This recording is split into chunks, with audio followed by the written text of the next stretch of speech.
ဒီလာချင်းနေပြီတချီပပူကြီးဆွဲပြီးတချီ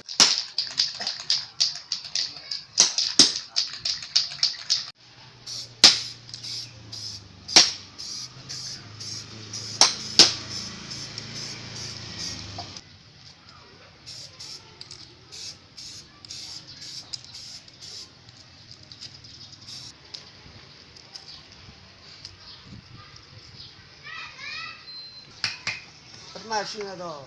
ကျွန်တော်ပုံဆွဲတယ်ဗျာစက်ကူကပုံဆွဲတယ်ပြီးတော့စက်ကူကနေစက်ကူအရင်ထွင်းရပေါ့စက်ကူထွင်းမှဒီအလူမီနီယံချက်ပေါ်မှာတိုင်းပြီးတော့ဖက်ပြီးတော့ဒီပေါ်မှာတစ်ချင်းလာကတ်တယ်ပြီးတော့မုတ်ရှင်းနေတယ်လို့အပွက်ဖြစ်တော့မုတ်ဒီမှာဒါကိုထွင်းတယ်ထွင်းပြီးနောက်အလားပန်းနဲ့ထထည့်ပြီးတော့ဒီအောက်မှာတန်ချောင်းလေးတွေထည့်တယ်အကုန်လုံးပြီးပြီဆိုမှဘုံเจ้าယူသွားပြီးတော့အပေါ်တက်တက်ပေးရတယ်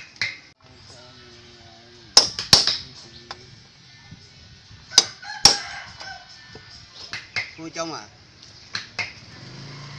เจ้าနဲ့စေကျော်30ရောက်ရှိပြီအဲ့လိုတော့တတ်ထားတာဟိုလူချင်းတဲ့လူကလည်းသူတို့เจ้าမှာတတ်မယ်ဆိုလိုက်ဆုံစမ်းကြည့်တော့ဗျာ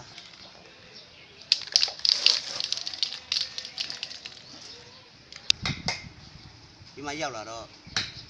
ဘယ်เจ้าလို့ကျွန်တော်တို့ကတိုင်းတယ်ဒီမှာအဲ့အတိုင်းယူပြီးတော့ဒီမှာလာလို့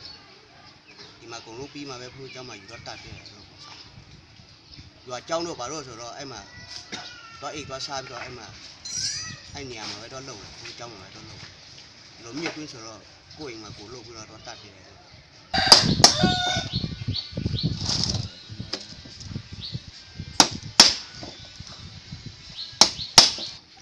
ဟိုကနေအဖေပြေးနေကျွန်တော်တို့အဲ့လိုတရှိရှိနဲ့လက်ရှိကမ်းလာမြတ်ပလီရောမရှိဆွေချောက်ကိုလို့ရုပ်စာတစ်ခုတည်းကိုရုပ်စာတို့ပြည်နဲ့တွက်ပြီးတော့ဒါနဲ့မရှိဆွေချောက်လို့ဘာတော့ပုတ်ပြက်ပေါ့ပြန်ပြဆ